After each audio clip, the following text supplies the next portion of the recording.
Salut tout le monde. Alors aujourd'hui, vidéo sur un thème que j'aborde régulièrement, mais jusqu'à présent, donc j'ai parlé, donc ça va être l'abus sexuel. Mais par contre, jusqu'à présent, je n'avais pas encore fait la vidéo sur l'inceste.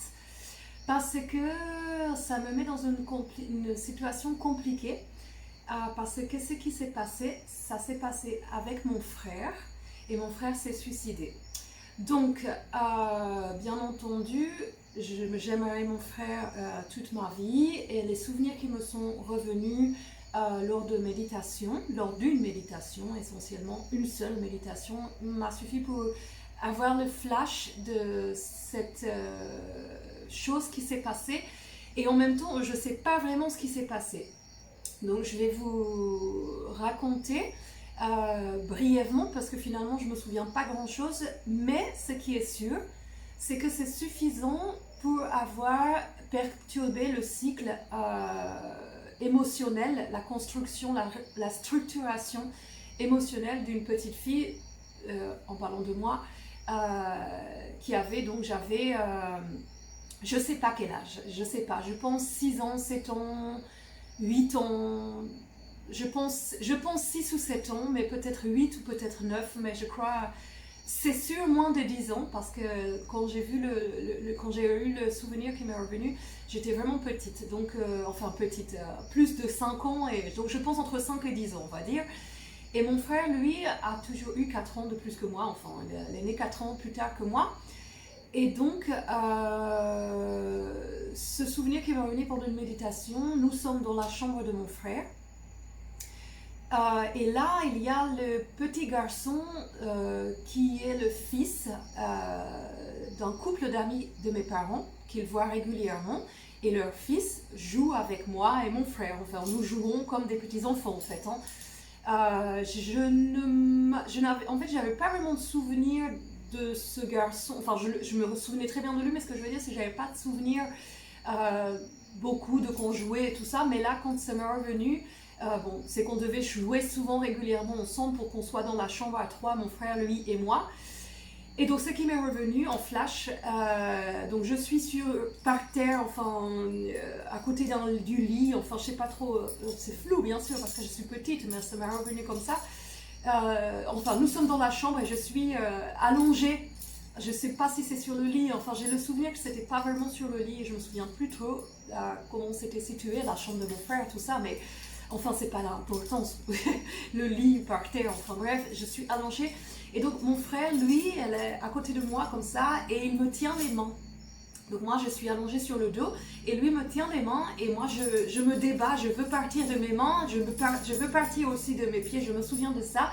Et sur moi, il y a cet autre petit garçon, donc qui est le fils du couple d'amis de mes parents, qui a donc à peu près le même âge que mon frère à cette époque-là, ou peut-être 1 an de moins, ou peut-être 1 an de plus, mais plus ou moins, il a comme mon frère 4 ans, ou 3, 4, 5 ans de plus que moi. Pas plus, pas moins. Je pense que je pourrais le savoir l'âge qu'il a, mais parce que tout est synchronisé, donc j'avais oublié après, je vais vous raconter la suite de cette synchronicité, enfin bref, donc là je vais rester là-dessus, et donc il est sur moi, et elle a son pantalon baissé, et son sexe en érection. J'ai un souvenir, dans le souvenir, enfin c'est un flash qui m'est revenu comme ça. Mon frère me tire les mains et moi je veux partir et il a donc son pantalon baissé, son sexe en érection et il se retire de moi, mais comme ça quoi. Voilà, c'est tout ce que je me souviens. Impossible de me souvenir de plus. J'ai pas cherché à me souvenir de plus, j'ai pas cherché à faire des hypnothérapies ou des régressions plus. J'ai fait une régression dans ma vie, donc les régressions c'est lorsqu'on nous rentre avec le biais d'un thérapeute qui nous fait rentrer en sommeil, enfin en fréquences alpha, qui sont les mêmes fréquences que lorsque nous méditons, et qui sont les fréquences donc d'élévation spirituelle, et c'est celle où on est conscient et inconscient en même temps, et c'est là où le subconscient est le plus actif, et c'est là d'ailleurs que on travaille le plus sur le subconscient, par exemple lorsqu'on veut changer sa vie. Je ferai des vidéos plus tard là-dessus. Lorsqu'on fait des affirmations positives, comme moi par exemple qui était bipolaire, qui le suis toujours, mais avec vraiment, j'étais là et je suis, on va dire si l'échelle elle est comme ça, j'étais en haut complètement, voire complètement plus qu'en haut. Et là maintenant j'ai descendu et j'ai la bipolarité qui est là, quoi, qui est presque guérie en fait. C'est-à-dire que des fois je peux avoir la boule d'émotion, je sens que normalement j'aurais été dévastée. Et là les bulles d'émotion elles sont comme ça et elles éclatent plus en fait. Donc j'ai pas cherché à faire des régressions, tout ça, mais j'ai fait enfin quand le souvenir m'est revenu, bien sûr j'ai pas fait de régression pour avoir plus de détails. Par contre j'en avais fait une avant que je me souvienne de ça lors de méditation. Et en fait, dans cette régression, alors c'était vraiment super fort. Le thérapeute m'a dit, il a compté jusqu'à 10 après m'avoir fait imaginer dans un jardin, avec enfin une maison de la façon que je voulais, le jardin comme je le voulais. Après, j'ai descendu, il y avait une porte. Je devais descendre, il y avait des marches, je devais tout imaginer, moi, comment sont les marches, la porte. J'arrivais en bas et là, elle me disait, qu'est-ce que je vois? Et là, j'étais en bas et en fait, j'étais avec mon frère. Mais ce truc, c'est que j'étais avec mon frère, mais nous ne sommes pas du tout dans cette vie actuelle. Nous sommes comme peut-être il y a 1500 ans, j'en sais rien de combien d'années avant, mais ce qui est sûr, c'est ni dans le futur, c'est pas possible, et c'était forcément dans le passé. Alors, c'était il y a vraiment longtemps et nous étions d'une nationalité genre asiatique, je sais pas, je dirais Chine ou Japon, j'en sais rien du tout, mais nous étions des enfants. Alors ce qui est incroyable, c'est que dans cette régression, nous étions autistes, handicapés mentaux, autistes. C'est-à-dire que quand je me suis réveillée, ressortie de mon état d'alpha et que j'étais là, waouh, c'est un truc de fou ce que j'ai vu et tout. Je décrivais ça en disant, j'étais avec mon frère et on était des autistes. Et ce qui est incroyable, c'est que je suis autiste actuellement. Donc comme quoi, alors je pense vraiment que cette régression, c'était pas le fruit de mon imagination, mais moi à l'époque, je savais pas que j'étais autiste. Donc c'est rigolo quand même. Et mon frère s'est suicidé et bien entendu, il était comme moi, il était au potentiel. Je pense qu'il était au potentiel intellectuel, je pense qu'il avait tous les QI au-dessus de 130, mais c'est pas sûr non plus. C'est peut-être comme moi qu'il était au potentiel émotionnel, avec des QI variants. Mais en tout cas, s'il avait par exemple un QI sur un test qui allait être en dessous de 130, il était peut-être à 120 ou 125 ou presque près de 130. Il était très intelligent parce qu'il a passé, juste avant qu'il se suicide, 2 ans, il s'est suicidé à 38 ans, et juste avant qu'il se suicide à 36 ans, il a passé la titularisation pour être professeur de mathématiques, physique, chimie. Et il l'a obtenu alors que ça faisait plus de 10 ans, 15 ans qu'il n'avait pas étudié. Et on avait fumé vraiment beaucoup de cannabis, on avait pris plein de substances psychotropes comme des champignons hallucinogènes durant tout ce temps-là. Donc normalement les neurones auraient dû griller. Et lui comme moi, pas du tout. Et lui il a passé sa titularisation. En 6 mois il a passé l'examen et il a obtenu, je crois qu'il a une mention assez bien. Et il a eu sa titularisation, son diplôme pour être professeur.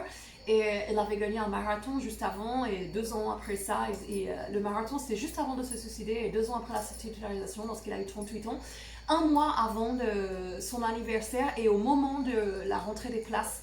Donc il était professeur, donc c'était en Guyane française qu'il était devenu professeur là-bas.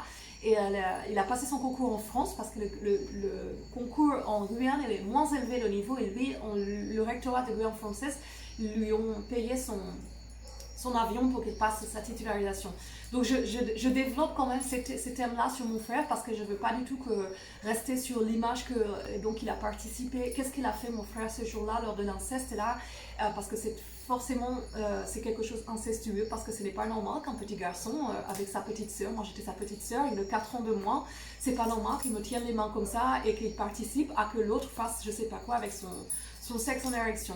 Donc c'est incestueux, ça c'est clair et net. Après la gravité, c'est-à-dire à quel point ils sont allés dans la gravité de la chose. Est-ce que l'autre m'a pénétré avec son sexe quand j'ai le souvenir qu'il se retire de moi comme ça, comme si justement peut-être elle avait fait quelque chose de plus que juste se frotter.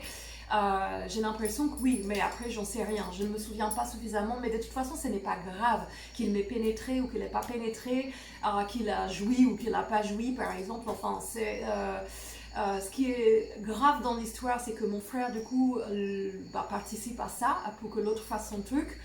Ce qui est grave dans l'histoire, c'est que je suis petite et que bien sûr je suis en train de me construire. psychologiquement et émotionnellement. Et ce qui m'arrive, c'est avec mon frère, une personne de confiance. Donc dans mon livre, j'en parle de la dissociation et de la gravité lorsque ça nous arrive quand on est enfant. La dissociation, c'est quand en fait on a notre esprit qui se dissocie du corps. En fait, c'est un mécanisme naturel et neurobiopsycho.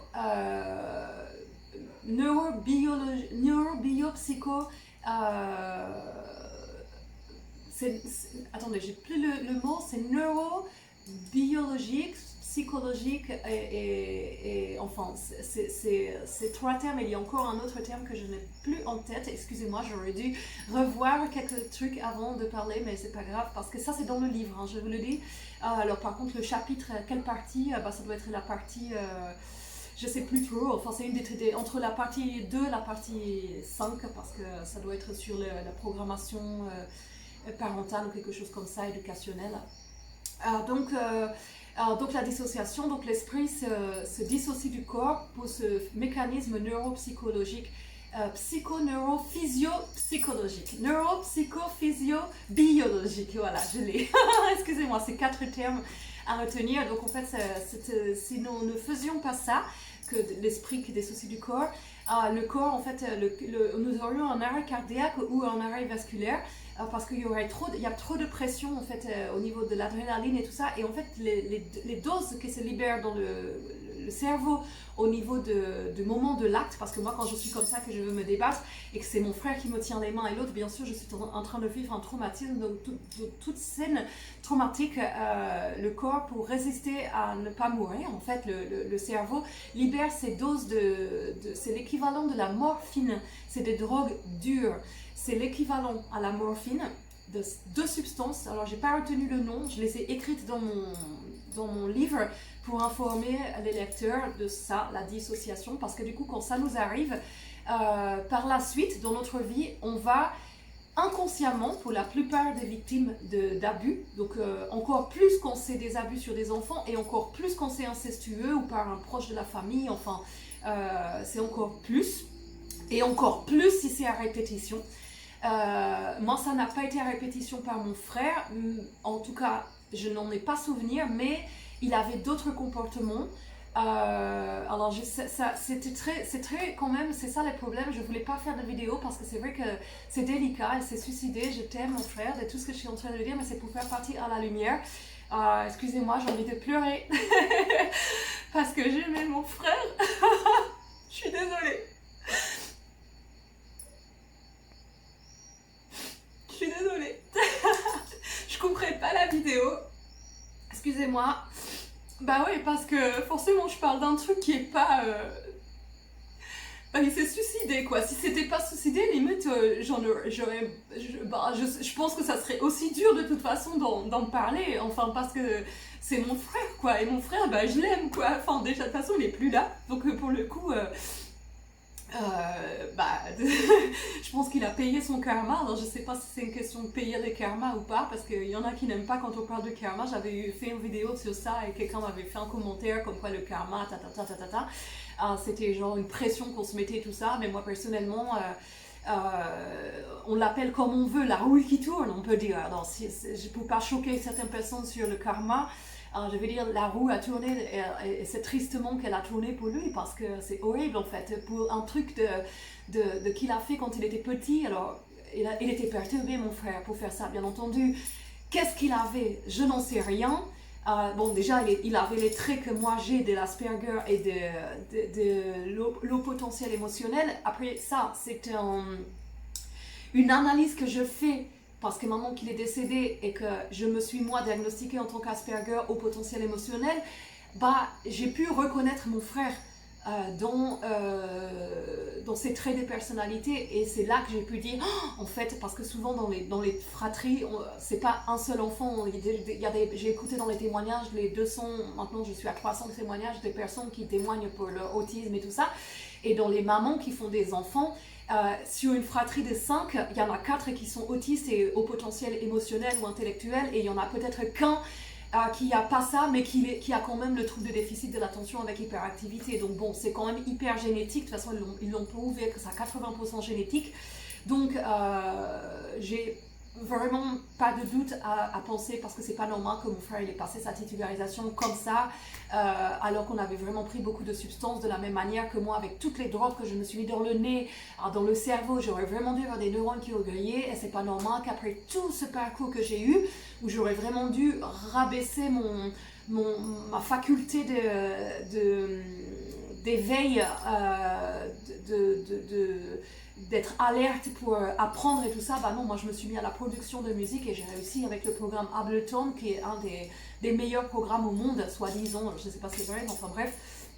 Donc voilà, c'est pas normal. Ce que je veux dire, c'est qu'on aurait dû finir comme ça, en mode hémiplégique, avec un côté paralysé. Moi d'ailleurs, c'est pour ça que j'ai arrêté les drogues, parce que j'ai senti que j'étais à la limite. Mon corps, je pense que si j'aurais pris encore une drogue dure, j'aurais fait une hémiplégie et j'aurais eu un côté de parce que je le sens dans ma bouche, des fois j'ai la bouche qui part un peu comme ça. Enfin bref, donc vous allez me dire, je bifurque, tout ça pour parler de ce truc avec mon frère. Bah oui, parce qu'il y a 3 minutes je pleurais. Bah oui, parce que c'est pas évident de dire un truc comme ça quand enfin je parle de quelqu'un qui est décédé, mon frère, de suicide. En plus il s'est pendu, donc c'est pas cool en fait de devoir remuer un truc comme ça, surtout quand il est mort en fait. C'est ça qui est pas cool dans l'histoire, c'est qu'il est pas là pour écouter. Et il est pas là, donc c'est pour ça que j'en ai pleuré, parce que je l'aime et je l'aimerai toute ma vie, c'est mon frère. Ça change rien au fait que, bah, de toute façon, je lui ai pardonné déjà bien avant d'autres choses qu'il m'a fait, et qui sont également dans le livre, parce qu'il avait un problème, clairement. Une fois, il a essayé de me tuer carrément. On avait pris des drogues, mais c'est pas une raison, c'est pas parce qu'on prend des drogues et qu'on a pris, lui il avait pris de la cocaïne et moi du crack, pendant nos vacances scolaires, parce que du coup on s'est retrouvés tous les deux en Guyane française à être instituteurs avant que lui passe sa titularisation. Et donc nous étions dans la même classe, et en fait donc je ferai une autre vidéo sur la synchronicité de la vie. Enfin je sais pas si je vais là je vois déjà 18 minutes, je vais pas trop m'égarer, mais bon bref, on s'est retrouvés, alors si je vais le dire maintenant, synchronicité de vie, parce que le petit garçon là qui mettait pantalon baissé, sexe en érection sur moi, c'était le fils d'une prof qui était dans mon lycée. Et le proviseur de Guyane française, il était proviseur avant de mon lycée. Et moi tout ça je ne le savais même pas du tout, mais c'est-à-dire que quand j'ai voulu postuler en Guyane pour être institutrice, à la suite d'avoir revu une copine à moi de lycée justement, qui avait été elle justement institutrice contractuelle, ça veut dire sans titularisation là-bas, et elle m'a donné tous les contacts et elle m'a dit, mais moi elle m'a dit, j'ai que en BTS commerce international et j'ai que comme expérience de travail la cueillette des pommes. Alors je me suis dit, si elle a ça, moi aussi j'avais le niveau BTS commerce international, donc j'ai tenté le postuler avec juste le niveau. J'avais pas le BTS, mais je l'ai tenté. Sur le diplôme, sur le truc de ma lettre de motivation, j'ai pas dit niveau BTS, en priant qu'on ne me demande pas de copie. Et du coup j'ai postulé comme ça, je n'ai pas eu de réponse, et un jour, donc ça c'était en 2007, ma maman me dit, il y a le mariage de ce jeune homme. J'allais failli dire le nom, je n'avais pas dire le nom parce que là après je me mets peut-être dans des problèmes. Donc il y avait le mariage de ce jeune homme qui donc était avec le truc de mon frère complice là, qui se mariait. Et moi tout ça, j'avais pas encore eu le flash et tout ça, donc à ce moment-là mon frère il n'est pas encore suicidé. Donc je vais au mariage avec mon frère. Et j'entends, donc moi j'arrêtais pas d'essayer de postuler en Guyane pour travailler là-bas, et pas de réponse. Je l'ai harcelé, je voulais absolument, ce que je voulais faire c'était aller au Brésil, et donc je voulais travailler en Guyane parce que c'était dans la jungle avec les petits blacks, les Njuka donc tout ça c'est dans le livre, hein, tout ce que je raconte là, qui ont échappé la colonisation, et je devais leur enseigner le français, enfin comme ma copine qui l'avait fait là, que j'avais revu au lycée. Et donc du coup, je vais au mariage de ce garçon. Mon frère y va aussi, et j'entends une dame qui dit à un monsieur, ah mais vous devez voir des animaux, des insectes et tout en Guyane et tout. Et là je dis à mon frère, si ça tombe, il est infirmier ou genre docteur, il peut peut-être me pistonner quoi. Et là mon frère il me dit comme ça, mais va pas voir les gens quand tu les connais pas et tout, parce que c'est vrai je ne les connaissais pas, on était au mariage mais on connaît pas tout le monde dans les mariages. Et en fait, heureusement, j'ai pas écouté mon frère et je suis allée voir et je lui ai dit, mais à ce monsieur-là, je lui ai dit, mais je peux vous me permettre de vous demander ce que vous faites en Guyane, vous habitez là-bas? Et il me dit, bah, j'habite pas là-bas, mais je travaille là-bas. Et je lui dis, vous faites quoi? Et il me dit, bah, je suis recteur de l'Académie de Guyane. Alors là, à ce moment-là, je peux vous garantir que ça a été le début pour moi, ça, le déclencheur. Donc j'avais lu L'Alchimiste de Paulo Coelho en seconde, qui parle de la légion personnelle, qu'il faut, avec la recherche du trésor. Si vous n'avez pas lu ce livre, bah, lisez-le, parce que moi c'est ce qui m'a vraiment j'y ai cru, quoi, à cette légende personnelle, qu'on avait tous notre trésor et qu'on devait tous quitter nos brebis. Enfin, c'est symbolique, quoi. C'est un fermier qui a des brebis et elle est toujours fermier. Et puis d'un seul coup, il fait un rêve qu'il a un trésor là-bas dans les pyramides d'Égypte. Donc il doit passer. Il est au côté français. Il voit toujours le Maroc avec Gibraltar et tout machin. Et donc là, il s'est dit, allez, il faut que je vende mes brebis et je pars là-bas. Donc il part là-bas. Et puis à la fin, il trouve le trésor. Et en fait, le trésor, je crois que c'était sa liberté et toutes ces expériences qu'il a vécues. Et peut-être il y avait même un trésor aussi dans le livre, je ne me souviens plus vraiment de la fin. Bref, et donc moi du coup j'ai quand même fait ma vie en fonction de ça, et du coup j'ai fait ma vie en fonction de ça. Et l'alchimiste m'a premièrement, c'est parce que je détestais lire avant ça en seconde, jusqu'à ce que je tombe sur l'alchimiste de Paulo Coelho.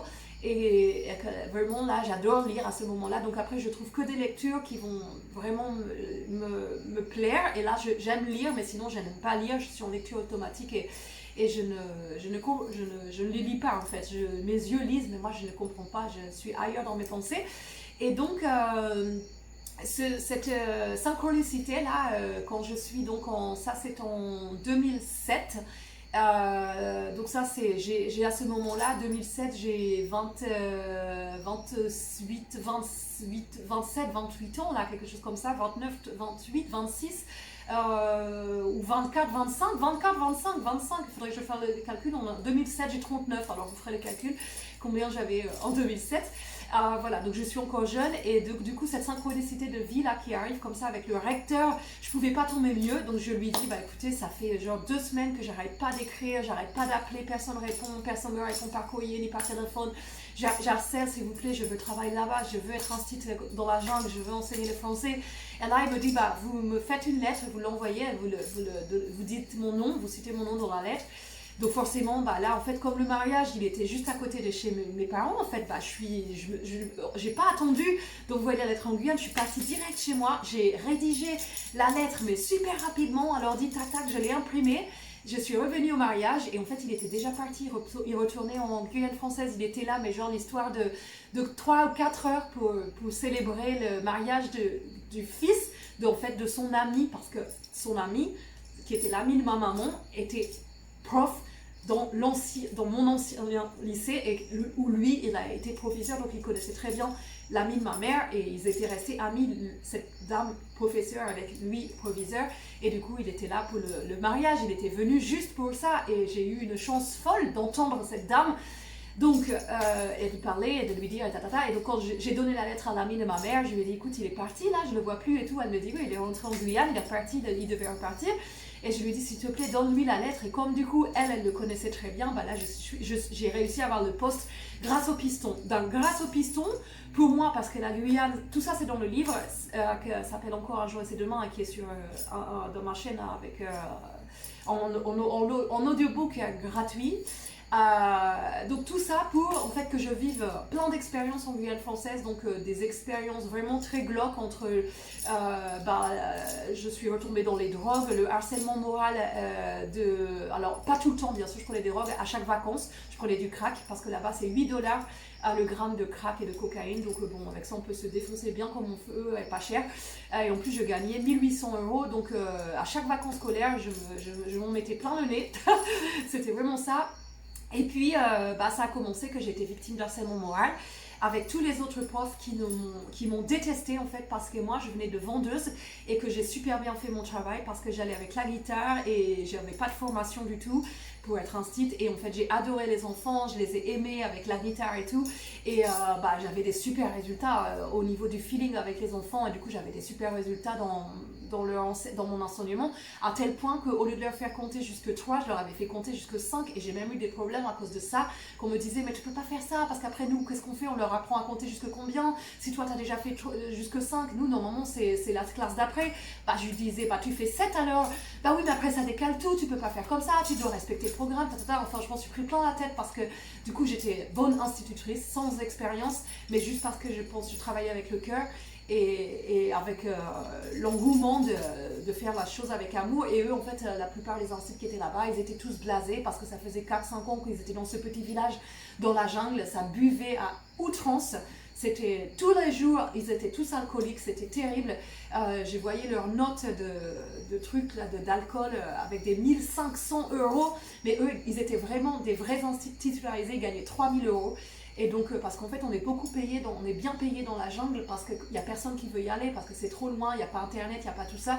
Enfin, on avait quand même internet, nous, mais il n'y a pas l'électricité des fois. Enfin, nous, on avait l'électricité, on avait l'eau et tout, mais donc il n'y a rien, quoi. Il y a 3 maisons pour les instituts, et après, il y a 5 petites cabanes de quelques habitants, ils sont 5 ou 10 avec les enfants. Il y a 30 personnes dans ce petit village où j'étais moi, et après tous les enfants qui venaient dans la classe, ils repartaient après en pirogue. Donc il y avait vraiment personne qui habitait dans ce village, mis à part les instituts qui venaient enseigner. Et du coup, on était 8 au total, et sur les 8, il y en avait 7 qui étaient, donc 8 avec mon frère, ça faisait 6, et 7 parce que mon frère il suivait le truc aussi de boire comme ça, peut-être pas autant qu'eux, mais presque, hein, je pense que c'est ça. Donc en fait, bah, moi, je les ai eu à dos dans ce coup parce que je me suis pas mêlée à leur truc, parce que j'ai vu là-bas que déjà, bah, moi, je me disais, je suis un stit, il faut que je montre le bon exemple, quoi, en fait, parce qu'il y avait quand même des élèves qui restaient dans ce petit village. Et je voulais pas qu'ils me voient bourrée en fait, et comme je me connaissais quand je bois, je savais que j'allais partir en cacahuète, et j'avais pas envie en plus de reproduire une réalité, de me faire abuser par un enfin j'avais pas envie de me mettre inconsciente et provoquer une réalité que j'avais déjà bien provoquée dans mes années d'avant, à toujours boire et me faire abuser. Donc je m'étais dit là non, je suis un stit et tout, je fais je porte le masque et je suis bonne en stit et j'y vais jusqu'au bout, donc pas moyen, je buvais pas. Et donc du coup, bah, ça fait un fossé en fait. Ils m'ont rejeté à cause de ça, et parce que j'avais des bons résultats, et ça a été très très loin, vraiment très très loin. Ils ont tout fait en fait pour me séparer de moi et mon frère, parce qu'on est arrivés, on était moi et mon frère en bonne entente, et ils ont été jaloux, je pense, que j'arrive avec mon frère et qu'on soit tous les deux hein, comme ça. Qu'on s'entende bien à ce moment-là, mon frère et moi, on avait résolu tous nos... Je ferai une vidéo prochaine sur le machiavélisme qu'on a vécu, mon frère et moi, lors de mon internement en 2003. J'avais 20 ans, et j'ai fait, bah, c'est quand je vous ai dit dans les autres vidéos, mon premier burn-out, et avec mon frère... bon, je vais le raconter là vite fait parce que là c'est 29 minutes, je donne encore 10 minutes. En fait, en 2003, quand j'ai pété le plus pire de tous mes câbles, bah, c'est parce qu'avec mon frère on est arrivé à une situation, donc ça faisait on se parlait plus avec mon frère parce qu'on avait 4 ans d'écart. Donc tout ça c'est dans le livre, hein. Chaque fois ce que je raconte là, tout ce que je raconte, tout le livre que j'écris, il est basé sur toute ma vie, et de ça bah, du coup ça découle des traumatismes que ça, le traumatisme et les conséquences des traumatismes, parce que du coup, bah forcément mon frère, l'inceste qu'il avait eu avec moi, alors la synchronicité avec de l'autre que je vais en Guyane française, avec le fils, que c'est la prof, le proviseur, que je me retrouve en Guyane française avec mon frère, j'arrive à le faire pistonner quand je suis là-bas, je dis au proviseur s'il vous plaît, faites que mon frère vienne, elle dit ok, elle est venue dans la même école que moi, on a été institués dans le même village, et là les autres qui ont fait le harcèlement moral et qui ont tout fait pour qu'on se sépare, et en fait mon frère il a pété un câble à un moment avec les drogues qu'on prenait entre les vacances, et il m'a étranglé, il m'a passé par le balcon, et heureusement, grâce à Dieu, il ne m'a pas lâché, il m'a repris, il m'a poussé contre le mur, enfin là, il a pété un câble en fait, mais sur moi, pas sur lui tout seul. Moi j'ai tous mes câbles que j'ai pété, je les pété, je cassais les choses, j'ai jamais frappé quelqu'un en fait.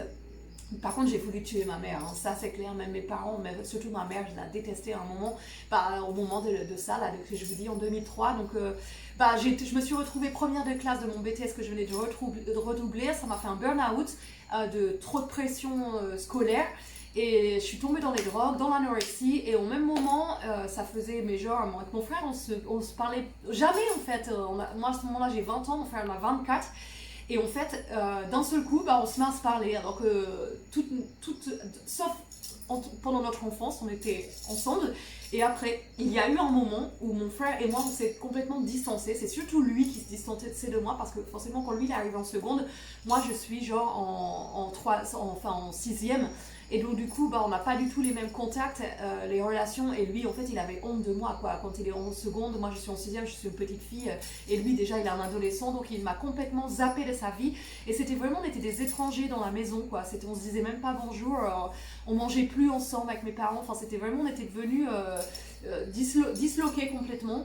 Et en seconde, bah, je sais pas ce qui s'est passé. Enfin, si, je sais plus ou moins, je peux me dire. Ma copine m'a dit, parce que son petit ami vendait du shit, et elle m'a dit, ouais, ton frère, il achète du shit à mon copain. Et du coup, j'ai dit, c'est pas vrai, mon frère fume. Et enfin, bref, tout ça, c'est dans le livre, des anecdotes de vie comme ça. Et donc, du coup, j'ai découvert mon frère fumer, alors que je le croyais, que lui, il était en maths sup. C'était une tête en maths et tout, et je croyais que c'était un intello. Et en fait, là, je découvre une facette de mon frère que je ne pensais pas du tout. Enfin, bref, et là, on se met à se parler parce que le fait que je découvre qu'il fume et que moi j'étais déjà en train d'être dépendante au cannabis, bah, ça nous a rapprochés en fait et on s'est mis à fumer ensemble et tout. Puis on a commencé à se faire des confessions intimes et en fait, on avait tous les deux envie de se suicider. Et on en est venu à la conclusion que si tous les deux on avait envie de se suicider, bah, ça venait de notre éducation. Et en fait, on a tout mis sur le dos de ma mère. On a tout mis sur son dos. On s'est dit, c'est pas notre père, parce que notre père, il a abandonné, il a toujours souffert. Et puis, on a vu le truc de ma mère, comment elle était un peu autoritaire et tout ça. Des fois, elle respectait pas forcément, enfin, à notre image, nous, dans notre tête, elle faisait des trucs on se disait, mais enfin, inconsciemment, on était témoins de choses.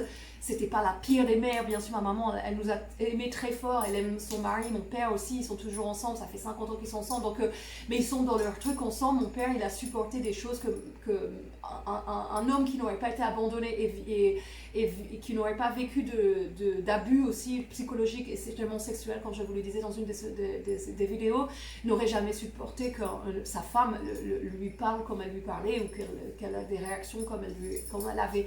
Donc c'est leur couple et c'est comme ça. Mais du coup, nous, en tant qu'enfants, adultes, adolescents, bah, on ne sait pas que c'est pas normal ou pas, et on est déjà en train de pâtir, comme on dit, de prendre les résultats, la conséquence de cette éducation de parents névrotiques, en fait, tout simplement, pour le coup de le dire. Donc c'est clair que si je leur dis ça, mes parents, je leur dis, je leur dis, de toute façon, vous êtes névrotiques. Quand je pétais mes câbles et je faisais des crises comme ça, je leur claquais toutes les vérités. Donc forcément, eux, ils le reconnaissent pas, puisqu'ils sont dans leur névrose et qu'ils n'ont pas fait le pas encore de vouloir s'observer et évoluer leur vie. Donc forcément, ils peuvent pas reconnaître tous ces trucs-là. Mais nous, du coup, c'est nous, les enfants, qui devenons adultes et qui payons les conséquences de toute cette éducation perturbée par la guerre, parce que mon père est né en 45, il y avait les fins de la guerre, il était noir, abandonné, on l'a pris beaucoup comme un esclave quand il était petit, et ma mère, elle avait une fratrie de 7 frères, 7 ou 8 frères là, et les parents, ils avaient un restaurant, machin, enfin un bar là, je sais pas quoi, et moi j'ai pas connu mes grands-parents du côté de ma mère, et enfin bref, et donc du coup... c'était la fin de la guerre, quoi. Enfin, ils n'avaient pas le temps, les parents, c'était reconstruction, tout ça. Donc, ma mère, elle a eu, je pense, un manque affectif et elle n'a pas été.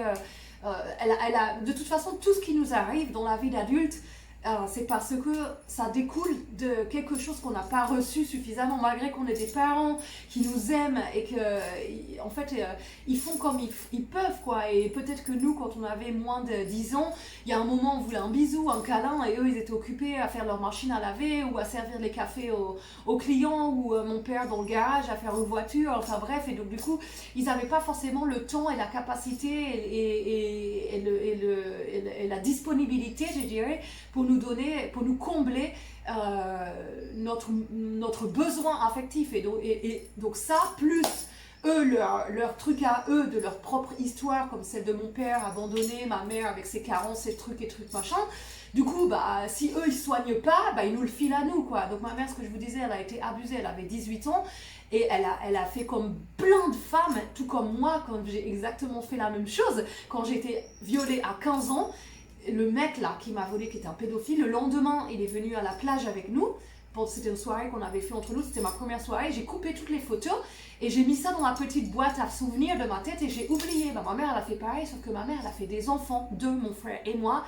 Donc on est sortis d'un utérus violé et pas soigné, c'est-à-dire pas soigné karmiquement. Donc forcément qu'il y a forcément que ça a un impact sur l'enfant, la vie qui naît de cet utérus qui a été traumatisé et qui n'a pas été, qui est dans son obscurité, qui a pas sorti à la lumière le traumatisme. Donc, et de la même côté de mon père, c'est pareil, tous ces abus qu'il a subis quand il était petit, il a clôturé le truc, il a fait une famille, des enfants, mais on a des germes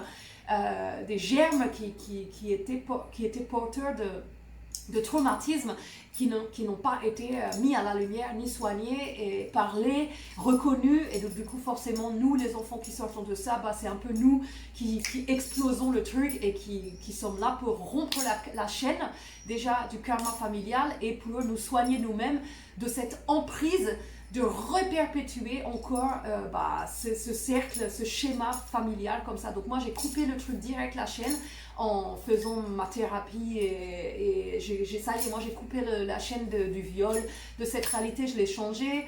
Alors, je mets tout à la lumière, donc forcément je suis sur le chemin de la guérison et du bien-être, donc du coup forcément j'ai plus de part d'obscurité, je dis tout ce que je dois dire et je cache rien, j'ai plus de mon Dieu, j'ai un truc, j'ai un secret.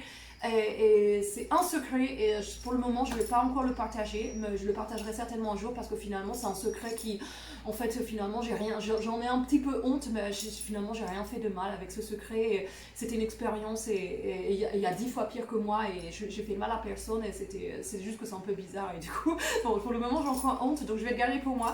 Ça fera partie de mon petit jardin secret, on va dire, mais je n'ai plus de jardin secret mis à part ce secret là. Mais j'ai tout dit, quoi. Je dis tout face à la caméra parce que je l'ai lu et c'est l'effet shadow, ça s'appelle. La société, elle va mal parce qu'on est tous avec nos trucs obscurs comme ça à garder pour nous et on s'ensevelisse, on s'ensevelir dans tous ces secrets qu'on croit que c'est négatif, comme le truc avec mon frère, tout ça, enfin tout, que rien à voir, mais que j'étais kleptomane, enfin voilà, on a peur de révéler nos parts d'ombre et on les garde pour nous et ça a accumulé sur 7 milliards de personnes, ça fait qu'il y a le shadow effect, ça s'appelle, l'effet d'ombre quoi en fait, et qu'on est tous... en plus on capte les trucs des autres et du coup on fait pas partir des choses à la lumière. Donc quand j'ai vu que ça freinait à l'évolution du bonheur, du coup moi depuis j'y suis allée un par un, c'est pas depuis d'un seul coup que j'ai lu ça y est je dévoile tout, non, ça a été d'abord ça, puis maintenant je parle de tout sans aucune honte et voilà, parce que je pense que ça aide les autres à l'entendre, comme là l'histoire avec mon frère, l'inceste, parce que finalement du coup de ce truc avec mon frère, il m'a fait d'autres trucs après, donc il y a eu l'histoire en Guyane française où il a essayé de me tuer, mais moi j'ai mis ça, à ce moment là je me souvenais pas du truc de l'inceste, ça m'est revenu il y a très peu, il y a 2 ou 3 ans, et donc la Guyane française c'était bien avant et je ne me suis pas souvenu du tout jusqu'à ce que je fasse cette méditation il y a 2-3 ans et que je me souvienne de ce souvenir là incestueux. Mais jusqu'à là j'ai toujours pardonné mon frère, enfin j'ai toujours pardonné, j'ai pas eu vraiment besoin de le pardonner vraiment, mis à part ce truc là en Guyane où il a voulu m'étrangler et me tuer, et là je l'ai pardonné direct parce que j'ai vu qu'il avait pété un câble et c'est tout, je l'ai tout de suite direct pardonné quoi, j'ai même pas cherché à comprendre et à me dire mon Dieu mon frère a essayé de me tuer, enfin c'était direct pour moi, c'est qu'il avait à ce moment là il a pu péter un câble quoi, tout simplement, et c'est moi qui ai pris le pétage de câble, donc voilà, et mon frère c'était quelqu'un de très bien malgré ça, que quand il était petit il a fait ce truc là et il a reproduit quelque chose, vu déjà ma mère, mon père, ils ont subi tous les deux des abus sexuels. Mon père dit que non, mais moi je suis convaincue que si, je vous ai déjà dit dans une des vidéos que sa demi-sœur, elle m'a confirmé que oui, pendant la DAS, tout ça, il y a beaucoup d'abus et tout ça, donc bref. Ce que je veux dire, c'est que mon frère, ce qu'il a fait, quoi qu'il ait pu me faire, parce que du coup, j'ai d'autres souvenirs qui me sont revenus, il avait tendance à quand même à me persécuter un petit peu, à abuser de moi qui étais plus petite, il était toujours un peu sur le dos, il m'a cassé 2 dents comme ça. Alors je sais pas s'il l'a fait exprès ou pas, moi après j'ai un souvenir qui me revient où il me tient les mains derrière et moi je suis sur les genoux, vous allez me dire qu'il me tient toujours les mains soit devant soit derrière, oui c'est ce qui m'est revenu comme souvenir, il me tenait les mains comme ça et en fait j'étais sur les genoux et je sais pas s'il a fait exprès de me faire, enfin moi je suis tombée la tête en avant et je me suis cassé 2 bouts de dents comme ça et ma mère l'a vu, je sais pas si elle l'a vu quand il a pris les mains et qu'il m'a fait tomber, je sais pas s'il a fait exprès de me faire tomber ou si c'est moi qui ai glissé avec mes genoux, j'en sais rien. Ah, parce que du coup, quand le souvenir m'est revenu de l'inceste, après j'avais tendance à ce souvenir-là, quand il m'est revenu des dents, je me suis dit, oh, en fait il a fait exprès, j'ai même vu qu'il me fait ça avec sa main pour me faire tomber la tête. Mais ça, peut-être que comment on dit, je l'imagine, parce que du coup, après, on a tendance à psychoter sur un peu tout. Mais ce qui est sûr, c'est que les mains et les genoux, et que je suis tombée, je sais pas si c'est... Mais en tout cas, voilà. Alors, c'est ça le truc, c'est qu'il était assez violent avec moi. Enfin, pas violent beaucoup, mais une fois pareil, un autre truc, anecdote, tout ça, c'est dans... Ah, je sais pas si j'ai mis cette anecdote-là dans le livre, mais enfin bref, je l'avais gagné à la Super Nintendo, et je lui ai dit, ouais, j'étais gagné le score et tout. Il a pété un câble, et il a défoncé sa main dans le mur, et il s'est cassé le petit doigt. Et là, il avait, je pense, 8 ans, 9 ans. Et moi, j'en avais donc 4 ans de moins, ou lui, il avait 10 ou 11, enfin, je sais pas. Enfin, à peu près, on était petits comme ça. Donc, c'est pas normal pour un petit garçon de casser son doigt parce qu'il n'est pas content que je l'ai gagné à la Nintendo, et qu'il est vénère, quoi. Il casse, il fait ça dans le mur et il casse son petit doigt. Bah, là, ma mère, mes parents, ils auraient dû l'amener direct chez un psy, quoi, et faire analyser le truc, parce que déjà là, il y avait une souche violente, quoi. Je sais pas, moi, si je suis mère ou parent, quoi, et que je vois mon fils qui fait ça, enfin, direct, je vois qu'il y a un truc qui va pas, mais parce que moi, je suis pas dans le déni. Mais mes parents, eux, c'est pas comme ça. Chacun en fait comme il veut, et eux, ils ont pas voulu voir inconsciemment, peut-être parce qu'ils se sont pas rendus compte non plus, peut-être qu'ils ont pensé qu'on jouait ensemble, enfin, que c'était pas méchant, je sais pas. Et d'ailleurs, je pense pas qu'il l'ait fait consciemment, méchamment et tout ça. Du coup, enfin voilà, ce qui est sûr, c'est que moi personnellement, si j'avais des enfants et que bah, je voyais ça, j'amène direct, excusez-moi, j'ai mal au genou. Alors d'habitude, j'ai mal au bras parce que je fais des vidéos avec le téléphone comme ça. Là, je suis plus confort, je suis pas en train de marcher, j'ai la petite chambre et tout, mais je suis en mode comme ça, et donc du coup, forcément, il y a un moment, ça me fait mal au genou. Bref, donc du coup, voilà. Et mes parents n'ont pas amené mon frère à voir un psy pour essayer de voir, enfin, voilà, de débloquer ce truc un peu violent qu'il avait. Et bah voilà, bah, synchronicité de vie, c'est moi qui le fais signer en Guyane, il m'y rejoint. Moi, à cause du harcèlement moral, je suis restée 1 an et j'ai pas été renouvelée. Ça a été horrible, j'ai vécu un enfer. Et en fait, bah, grâce à Dieu, bah, tant mieux, parce que moi, après ça, bah, j'avais renfloué mon compte en banque parce que je gagnais 1 800 € par mois. Et j'ai mis plein d'argent de côté pendant 1 an. Après, j'ai eu le chômage. Et enfin bref, donc ça m'a permis d'aller dans les Caraïbes. Après ça, je suis devenue guitariste, et j'avais appris la guitare en Guyane pendant que j'étais instite.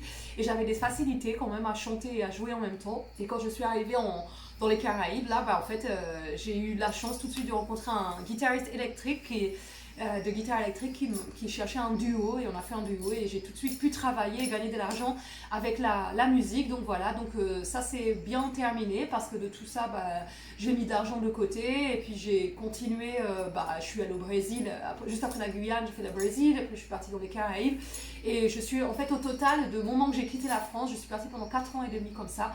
Et donc j'ai eu cette expérience en Guyane française. Là-bas, j'ai encore vécu aussi un autre viol avec un gars qui était un pédophile. Enfin, faudrait que tout ça c'est dans le livre. Je vais pas tout détailler de tout, mais bon, enfin tout était hyper synchronique. C'est ça qui est incroyable. Et au final, lui, mon frère est resté. Et il a passé, du coup, moi je suis partie, et lui il a passé du coup sa titularisation après. Donc du coup, ça c'était 2007, 2008, 2009. Et il a passé sa titularisation peut-être en 2000, je dirais en 2014, puisqu'il s'est suicidé en 2016, et c'était 2 ans après sa titularisation. Donc vous voyez, entre 2014 et 2000, moi j'ai quitté la Guyane française, la fin du concours, tout ça. Enfin, je vous ai dit 2007, pardon, je me trompe, c'est 2007, c'était mon premier voyage en Afrique. La Guyane, c'était 2008, et enfin, bref, quand j'ai fini l'école et tout, là, c'était fin de l'année 2009, quoi. L'année d'après, c'était de fin 2009, et mon frère, il a passé sa titularisation en 2014. Donc, vous voyez, il y a eu 5 ans entre le moment où il a pété un cap sur moi, tout ça, Il a passé sa titularisation. Moi, je l'avais pardonné, heureusement. Il est même venu me voir dans les Caraïbes. Mes parents m'ont rendu visite et tout. Enfin, bref. Et il s'est suicidé après ça. Donc, du coup, bref, maintenant, là, je peux clôturer l'épisode. C'est parti à la lumière, dans le sens que, bah, ça, si vous écoutez cette vidéo-là, enfin, vous la regardez, vous l'écoutez, bah, je suis pas la seule à avoir vécu quelque chose comme ça avec le frère ou un cousin, enfin, quelqu'un de proche, et que bah que le souvenir il est flou, mais la conséquence elle est là. Donc moi je pensais que j'avais été pour mon premier viol à 15 ans et en fait bah, je sais pas ce qui m'a fait le petit garçon et d'ailleurs même mon frère parce que s'il a participé à faire ça avec le petit garçon, peut-être que mon frère aussi m'a fait d'autres trucs plus graves encore que juste me tenir les mains à ce moment-là de ce souvenir et d'autres trucs dans ma vie en général avec lui lors de mon enfance. Peut-être qu'il m'a plus que ça abusé plus d'une fois mais ça je n'en ai pas souvenir. Moi, de mon frère, je garde j'ai pas de souvenir d'abus autre que ce truc-là, de ce souvenir. Je me souviens pas d'un frère qui m'abusait sexuellement, tout au moins, plus que ce souvenir-là. Et par contre, j'ai des souvenirs de que oui, et après, maintenant que je me dis, quand j'ai revu ce souvenir-là qui m'est revenu, j'ai revu après du coup tout ce qui me revenait à la tête.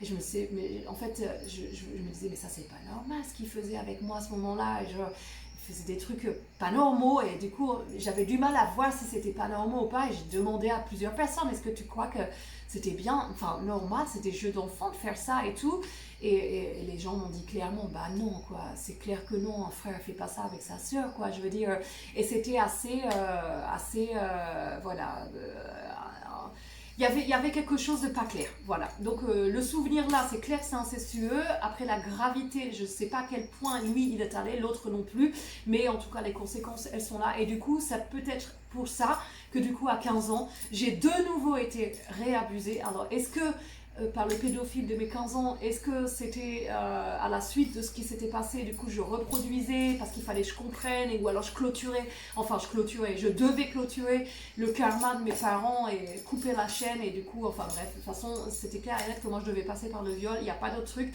je vois pas trop, en ayant commencé avec le frère comme ça et tout, et ma mère et mon père, enfin je vois pas trop comment j'aurais pu éviter ça, c'était clair et net que c'était moi qui devais naître sur dans cette génération et briser la chaîne, la chaîne quoi.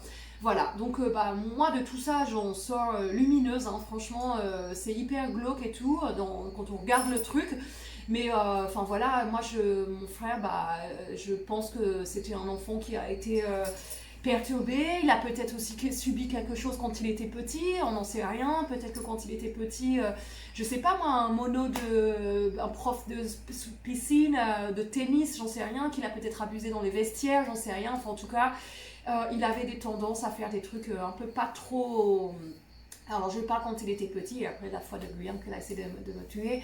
Bon voilà, il avait quelque chose en lui, voilà, un truc, et comme il s'est suicidé, il avait le gène, je dirais, assassin meurtrier. Mais moi aussi je l'avais quand je pétais mes câbles et que je voulais tuer tout le monde, parce que j'étais comme ça et que je disais toujours, mais je vais finir par tuer quelqu'un, quoi. On me provoque tellement, mais regarde dans quel état je me mettais, et je devenais un vrai démon, et je me disais un jour, mais je vais tuer quelqu'un, je me disais toujours ça, je vais tuer quelqu'un, parce qu'ils me provoquent trop les gens, mais regarde ce qu'ils me font, et on peut pas me faire ça, je fais rien, pourquoi est-ce qu'on me fait ça, et je me mettais dans des états. Donc je pense que c'est dans notre famille un petit peu ce truc, mais je pense que c'est dans beaucoup de familles aussi, ce côté assassin, meurtrier, pédophile, inceste, il y a des trucs pas clairs qui se passent dans les familles, et ça c'est clair et net, parce qu'on reproduit tous plus ou moins.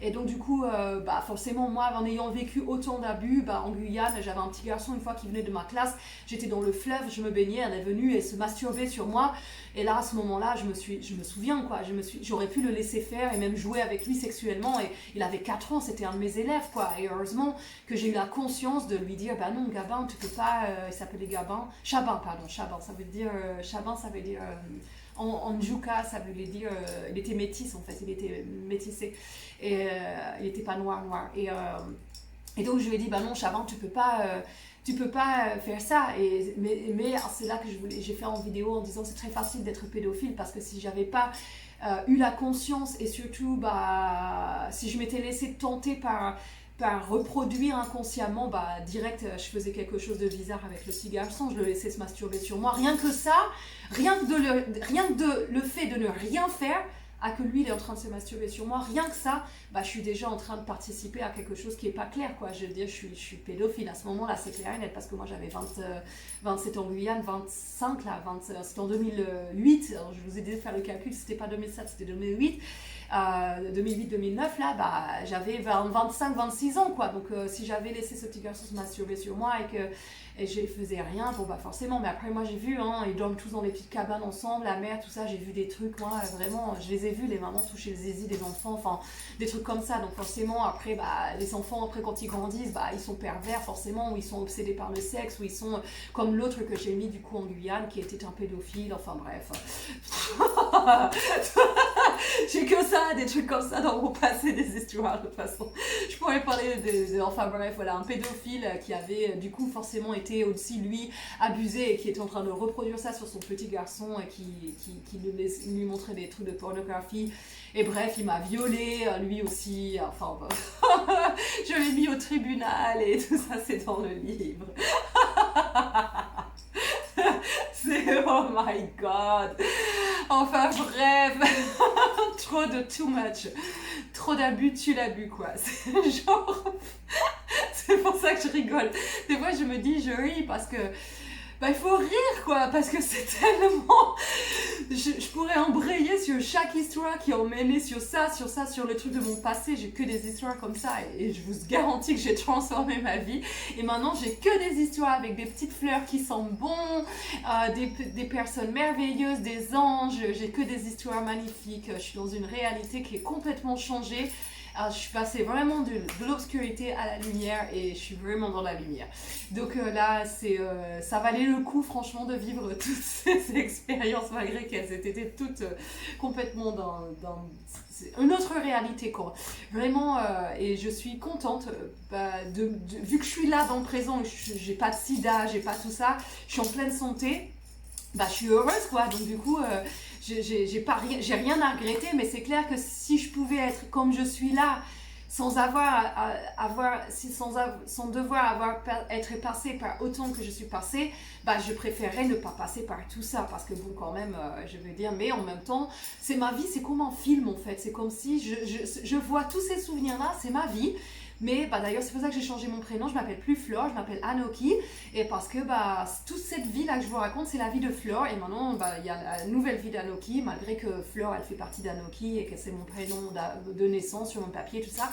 Mais voilà, je vois ça comme un film, quoi. C'est-à-dire que c'était le début de ma vie, un scénario, un script écrit. Et je l'ai tourné, je l'ai joué à fond. Je l'ai bien joué à fond jusqu'à ce que je décide de changer le scénario quoi, parce que c'est moi le premier rôle hein, donc voilà, et que j'utilise toutes les clés qui me viennent comme ça petit à petit, donc qui sont dans le livre, et que je ferai d'autres vidéos pour parler plus spécialement de chaque clé, parce qu'en fait il y en a plein, c'est ça, ils font ça, oui, donc les clés, alors allez dans le bas de la description et cliquez sur le lien et puis te facture. Je sais pas combien d'euros là pour avoir les clés bonheur. Avec moi ça va pas être ça, hein, c'est gratuit. Hein. Donc de toute façon elles sont toutes sur YouTube et à chaque fois dans toute la vidéo que je mets les descriptions de mes références bonheur et vous pouvez avoir accès, tout est gratuit. Hein. Donc après vous n'êtes pas obligé de faire jamais les formations que toutes les personnes vous proposent à la fin. Vous écoutez les trucs, vous faites et vous verrez que les résultats sont là. Moi je vous garantis, j'ai changé ma vie et il était vraiment grand temps que je la change parce que j'avais une réalité qui était vraiment pas cool à vivre. Et là, je suis heureuse d'être passée par tout ça. Voilà, ben, j'espère que je vous ai captivé jusqu'à la fin. Pour ceux qui ont tenu ces 54 minutes et 18 secondes, je vous en remercie, je vous souhaite le meilleur et bah, je vous dis à demain parce que je me suis donné cet objectif de faire une vidéo par jour jusqu'à ce que je lâche l'objectif parce qu'il y a un moment, bah, là je cours, hein, j'ai pas trop de temps pour moi du coup parce que à chaque fois je veux faire ces vidéos et j'ai plein d'autres trucs à faire aussi, j'ai pas que les vidéos à faire et du coup bah, je cours dans les journées quoi. Du coup je me dis je vais pas faire ça tout le temps non plus pendant je sais pas combien de temps je vais faire ça, je pense 2 semaines et ça me fera 15 vidéos à peu près, voilà, je vais, ou peut-être un mois, enfin j'en sais rien.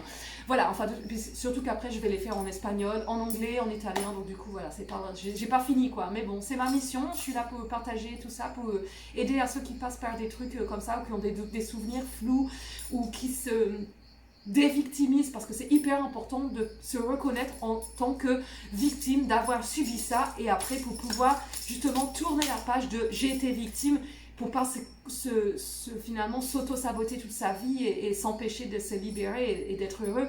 Parce qu'il faut passer par la phase « j'ai été victime ». C'est ça qui permet de pouvoir se reconstruire et pardonner, quoi. La victimisation, la reconnaissance de l'abus, du traumatisme, le pardon et la reconstruction, quoi. Sans reconnaissance, sans pardon, il n'y a pas de reconstruction, c'est pas possible. Donc du coup, vous pouvez pas reconnaître et reconstruire sans pardonner. C'est trois, et il y en a peut-être encore un truc, mais enfin moi je vous en mets trois là, pour que vous compreniez le truc, c'est que le pardon c'est primordial. Et heureusement que j'ai pardonné mon frère, hein, parce que je vous dis pas, hein, quand il s'est suicidé, si j'avais pas pardonné, d'ailleurs, quand il s'est suicidé, parce qu'il était en Guyane, moi après je continuais mon voyage, tout ça, donc on n'était pas forcément tout le temps très proches physiquement, en fait, même pas du tout. Et j'ai regardé ma conversation que j'avais avec lui sur Facebook, et heureusement, quoi, il y avait que je t'aime mon frère, prends soin de toi, tout ça. Heureusement, j'étais complètement pardonnée, j'avais pas eu d'embrouille avec lui à la fin, au moment où il s'est pardonné. Et j'étais soulagée quand j'ai vu les derniers emails qu'on s'envoyait, où on était je t'embrasse, je t'aime, je pense bien à toi et tout ça. Heureusement, parce que je vous dis pas, si j'avais vu que ça avait été des messages ouais, je te déteste ou des trucs comme ça, bah, je m'en serais voulu toute ma vie, parce que j'aurais pas pu lui dire que finalement, bah non, je voulais pas le détester parce qu'il était parti en fait. Donc je suis vraiment contente de l'avoir pardonné. Attends, voilà. Donc allez, je vous laisse sur ces paroles de pardon, parce que c'est important de pardonner quoi qu'on vous ait fait dans votre vie, même les pires choses et les pires trucs pas pardonnables.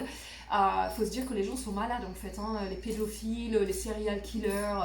Donc oui, on va pas pardonner tout le monde, bah si, parce que si on pardonne pas, on continue d'être dans ces ouais, le mérite, à aller à couper la guillotine. Bah non, parce que moi je vous dis, hein, j'ai failli être pédophile, j'aurais pu tuer. Donc alors là, et du coup si je l'avais fait, bah je suis quand même la personne que je suis si je suis là.